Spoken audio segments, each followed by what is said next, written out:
All right. Mayor, thank you so much for joining us. You're welcome. I want to talk about this year. New year, same mayor, new budget, right? But same mission. You talked a lot about treatment, not trauma in your campaign, and you're inching closer and closer to getting that done. When do you expect crisis responders to be on 911 calls? Well, as you've indicated, the mental health crisis in this city has, unfortunately, have not been met with real investment. And what my budget does, it speaks to investing in people.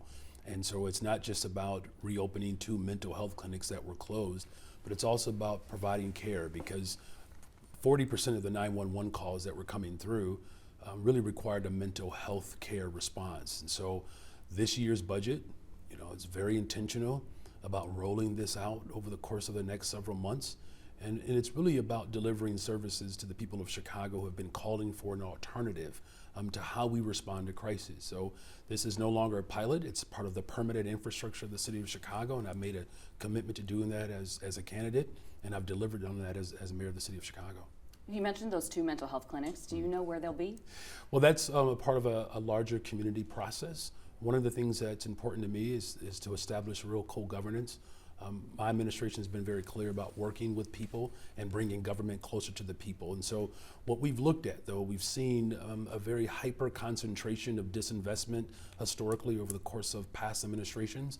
And so I'm very clear about making sure that those mental health clinics are also tethered to larger government services, so that we're not working in isolation or in silos, but we're working collaboratively to build a better, stronger, safer, and a much healthier Chicago. So are we talking about certain parts of the city? Do you have any neighborhoods in mind?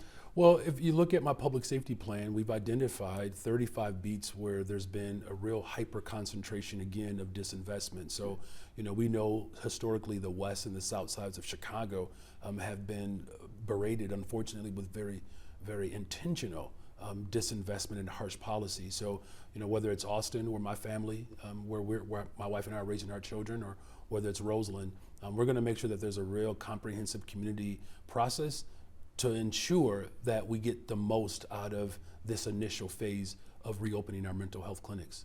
Okay, but do we know which neighborhoods or? Well, as I said, whether it's Austin, whether it's Roseland, whether it's North Lawndale, Garfield Park, pick a side of the city of Chicago on the west or south side, or pick a neighborhood where historical disinvestment has taken place. Just know, as mayor of the city of Chicago, I'm going to concentrate on those neighborhoods, and people are very clear, whether, again, North Lawndale, Garfield Park, Austin, where I'm raising my family, Roseland, Inglewood, the disinvestment that has taken place historically in this city that has really been very harsh on Black and brown families in particular. I'm hyper-focused on investing in those neighborhoods.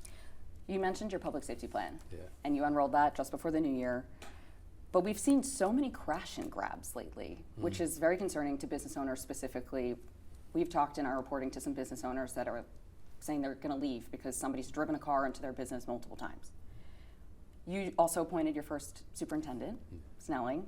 What are those conversations like with him about figuring out how to stop people from smashing into a business and stealing everything inside? Yeah, this is a really serious matter here. This is a concern that I've had, well before I was mayor of the city of Chicago. These elements have certainly have caused tremendous turmoil. And Superintendent Snelling, as you know, son of Inglewood, someone who has tremendous credibility in the city of Chicago. And we are working collaboratively, not just with the police department, but with organizations and businesses to come up with strategies that will not only alleviate and reduce these type of heinous acts, but we also have to make sure that we're investing in communities, right? Because look, absent true investment, you're unfortunately going to continue to foster environment, where this type of behavior becomes an act of desperation. So, we have to make sure that there's a strategy in place to ensure that these smash and grabs are not happening. But we also have to think strategically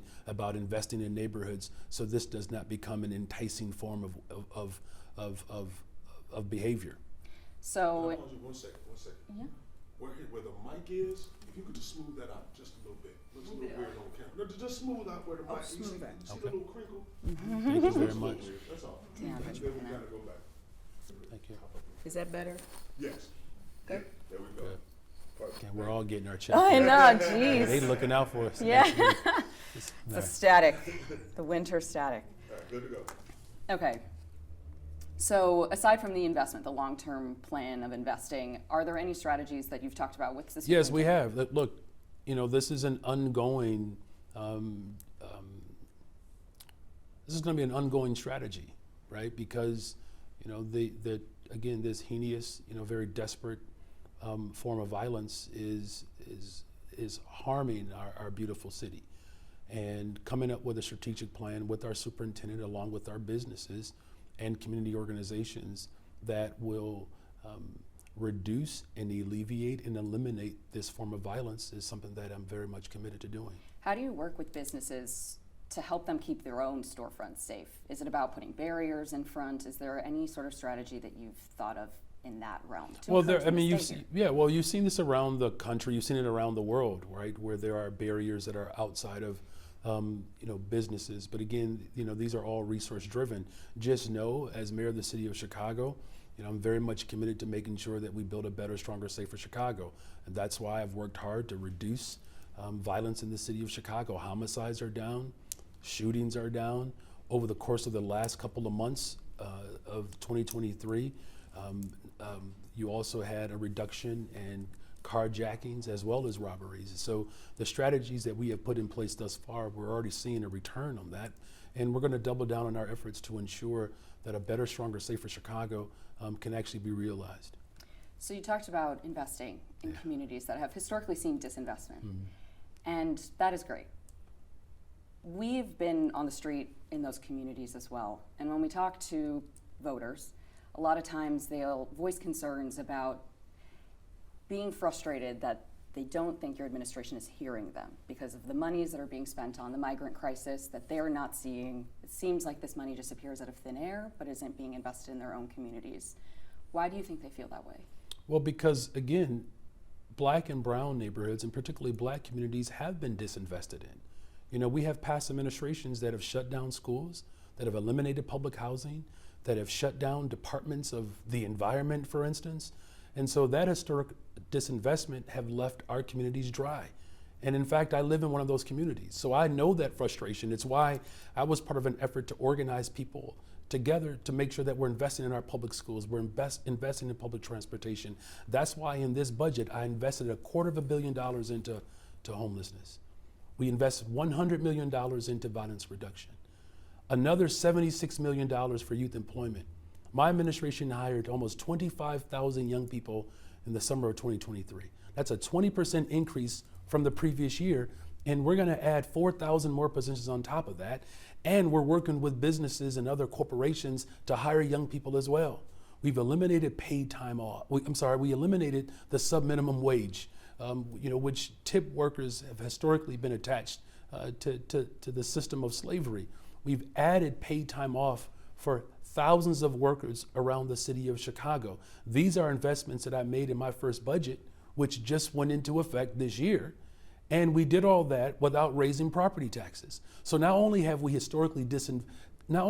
administrations historically disinvested in these communities, they made these very communities pay for investments outside of their communities through property taxes. So is the message, wait for the money to take effect? I mean, what is the immediate response to that feeling of just being left out? So I know you're mentioning all the money that's been budgeted towards reinvesting in these communities.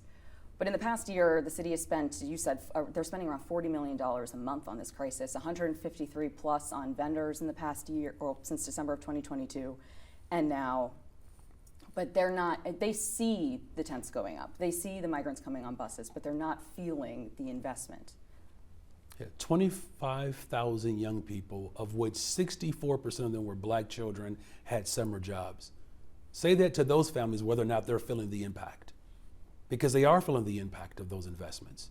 And here's the thing, keep in mind that the migrant crisis, this international global crisis that really requires a federal resource response, that you have a local government, the city of Chicago, subsidizing the infrastructure of a crisis that's being caused by a governor in another state.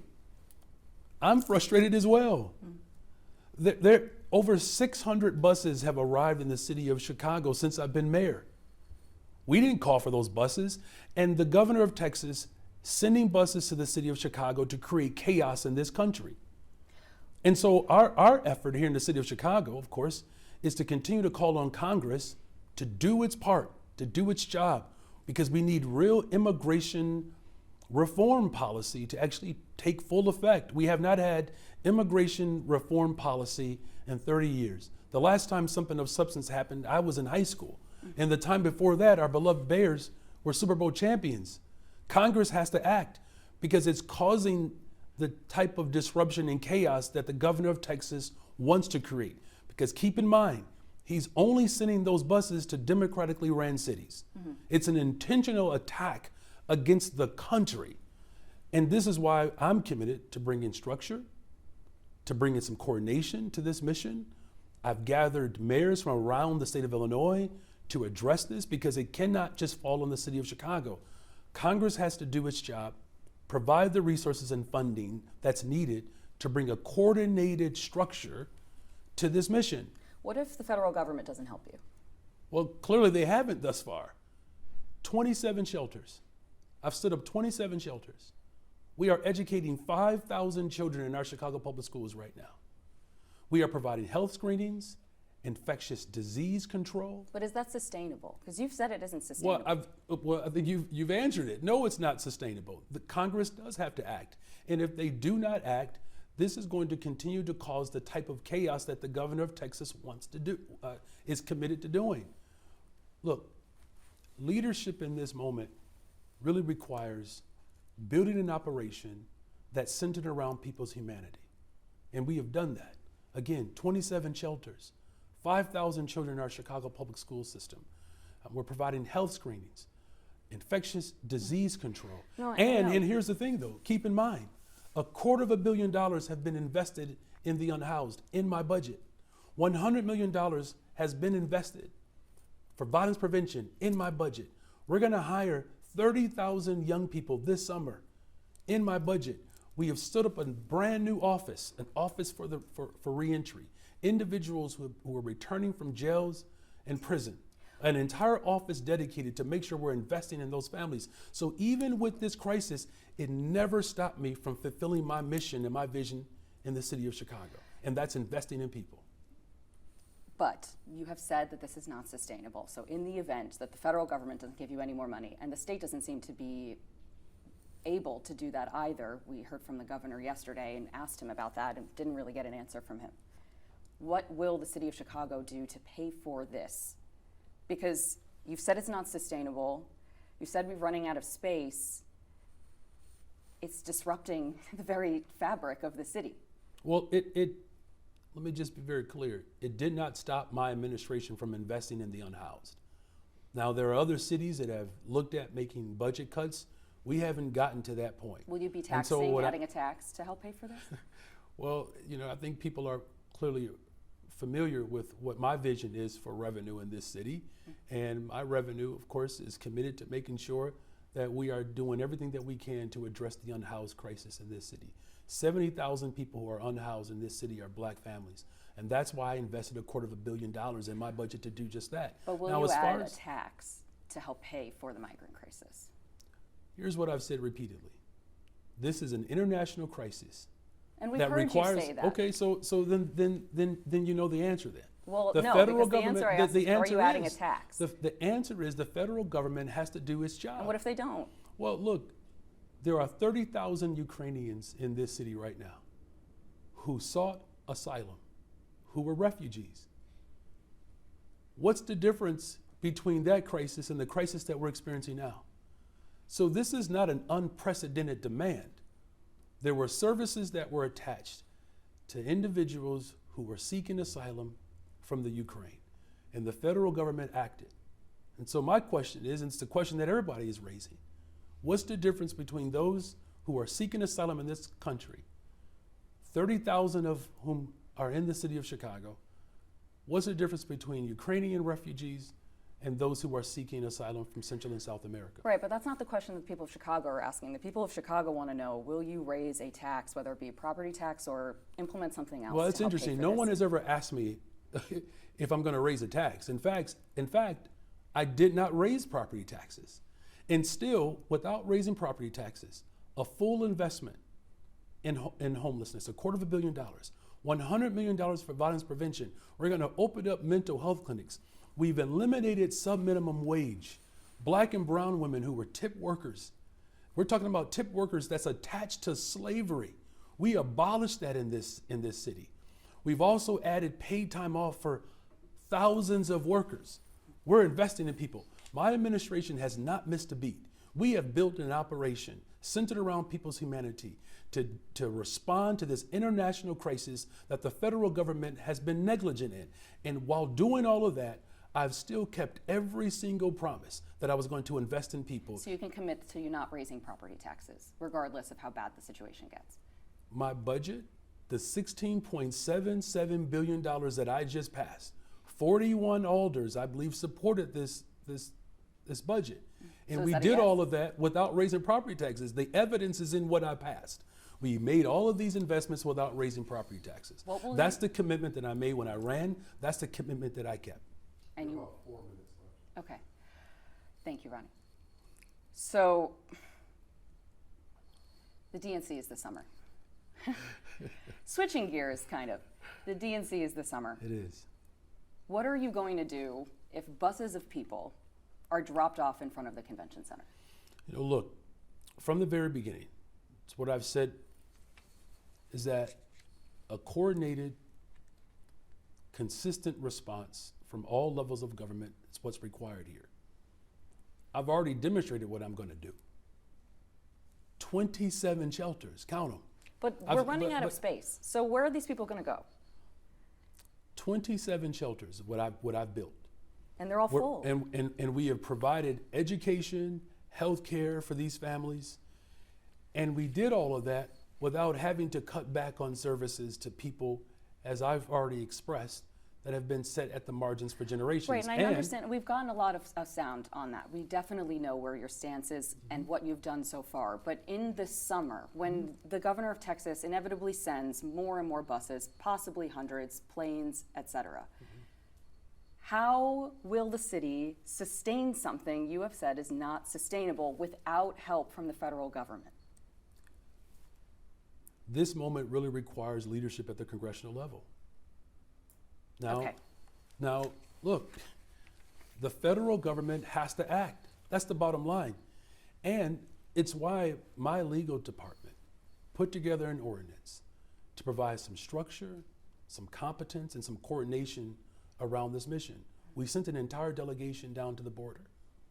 It's an absolute crisis. It's a real crisis, but it requires coordination. And that's why I'm bringing together mayors from all over the state, working with the county board president, working with the governor. Look, we've settled with the help of the state over 10,000 families, resettled 10,000 families with the support of the state, providing health care with the support of President Perkwinkle and the County Board of Commissioners. But this effort requires federal intervention, and we also have to make sure that we're clear. The governor of Texas is fully aware of the investments that I'm committed to making sure are spread throughout communities that have been neglected in. He wants to disrupt that. Right. And he hasn't been able to disrupt that because leadership requires someone who was focused on investing in people. And yes, of course, we have to make sure that there is far more coordination that has to take place because we can't control what's going on at the border. But Congress has to act to provide real comprehensive immigration reform because that in and of itself solves many of the problems that we're experiencing right now. I want to hit one more topic because I know we're on limited time. Thank you. So in this 20 minutes, we've talked about public safety, reopening mental health clinics, but we haven't said where those will be, though we have a general idea. Treatment, not trauma. We talked a little bit about that, but I asked when the first call would be answered. We didn't necessarily get an answer to that either. What if the federal government doesn't help on the migrant crisis? We're still asking for help from the federal government and don't know what will happen if we don't get that aid. So we've asked all of these questions and we've talked to people on your city council, people on the street. They're frustrated with the lack of transparency from your administration. They say, shelters are opening up in my ward and I don't know they're opening until they're open. Or I've reached out and I'm listening to the mayor's press conference and I feel like he isn't answering a question. Why do you feel Like those who you're working with collaboratively and those who have voted for you feel you are not being transparent? Everything that I've done, I've shared with the people of Chicago. Remember when the city council punted the $51 million appropriation from the previous city council, that they punted it to my administration? What did I say at the very beginning? I said that $47 million of the $51 million was going to one agency. I broke that news. And then what did I do after that? I renegotiated with favorite staffing to make sure that they were actually hiring local, right? Second thing, there is a weekly session with alders who have helped us with this crisis. The third thing, September 9th, briefed the alders around the crisis that we were experiencing because police districts were being used as respite or temporary shelters, of which I eliminated that. Remember, there were almost 4,000 people on floors in police districts. My administration eliminated that. That's no longer a practice. We did all of that despite the fact that the previous city council did not budget for 2023 over this very crisis. But why do you feel like they don't think you're transparent? What is it that you believe that I'm leaving out? What I believe, Okay. I'm reiterating what our reporting has Okay. shown and what voters have told us in the street. So I hope you're not blaming the media. No, first of all, I never said that. I just asked a simple question because between the favorite staffing, between what we talked about back in the fall about the possibility of base camps, the fact that we actually shared with the public that all of the sites throughout the city of Chicago have a degree of toxicity and that my administration was committed to remediation. Now, the question that I would ask is that despite the fact that I have said everything to everyone about the initial contract of favorite staffing, that I told everyone about everything regarding how we were going to decompress police districts, despite the fact that we have put together an ordinance to put structure and guidance around how buses arrive in the city of Chicago, despite the fact that I have renegotiated multiple contracts that have responded to this mission, despite the fact that we put out an RFP to reduce costs, particularly with food, so that local businesses can actually participate in providing care. Despite the fact that we have been very clear about how many children we are educating in our school district, despite all of that, if people believe that there is more information that's available, then they're looking for nothing, because I've been absolutely clear about this mission. Now, what I'm also taking away from all of this is that there is a great deal of fear and trepidation, and that's being caused by the governor of Texas. I've even directed my legal team to look into these bus companies and to look at other violations that they could be breaking. The entire country is now responding to the work that the city of Chicago is doing. No one was looking into bus companies until the city of Chicago called it out. No one was looking at airplanes until bringing migrants to the city of Chicago until my administration called it out. The fact that we have told everybody about everything regarding this mission, while at the same time we've told people we're going to invest $250 million into the unhoused. I did it. $100 million for violence prevention. I did it. Eliminating the sub-minimum wage. I said I was going to do it. I did it. Paid time off for workers. I said I was going to do it. I did it. Hiring young people. I said I was going to do it. I did it. Reducing homicides, reducing shootings. I said I was going to do it. I've done it. Now, if there's something else that people believe that my administration could accomplish in the first 8 months, I am open to that feedback. But make no mistake about it, my administration is functional, and we have led from the very beginning. 41 people voted to support my budget, $16.77 billion without raising property taxes. Everything that I ran on, everything that I promised, I've delivered it thus far, and we're just getting started. Is there anything you want voters to know that we haven't talked about today?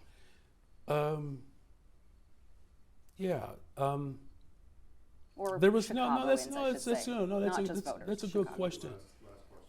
You know, there's been tension, you know, in this city for some time. You know, that tension didn't start when I became mayor. And I want the people of Chicago to know that every waking moment of my day, I am focused and concentrating on bringing people together to have the opportunity to serve this city in this capacity. It's a true testament to who we are as a city, that there's a generation that made my election possible. The fact that we're going to celebrate the life and legacy of Reverend Dr. Martin Luther King Jr., who was invited to the city of Chicago by a high school history teacher on the west side of Chicago by the name of Al Raby, to deal with the unhoused crisis from a generation ago. And now you have a high school history teacher on the very floor, the 5th floor, where Dr. King stood, committed to making sure that affordable housing becomes a reality for the people of Chicago, making sure that public accommodations as a whole become a reality for the people of Chicago. And then the final thing is, I've had tremendous conversations with Kevin Warren, the president and CEO of the Chicago Bears, and our two teams have worked diligently and collaboratively to make sure that there is an opportunity for real negotiations. We have settled contracts already with labor, and we've done all of that without raising property taxes, fines, fees to people in this city who have been dogged by those failed policies. So know that our brother's working incredibly hard to build a better, stronger, safer Chicago. So are the Bears staying? Do we know? Well, I'm certainly working hard to make sure that the story of Chicago is intact, and the Chicago Bears are a part of that story. Okay. Thank you That was very one much. question my fiance had, actually. Are the Bears staying? Thank you, Mayor. You're welcome. Thank you. This was very, very, very, very exciting, and I appreciate your energy. Yeah, same here.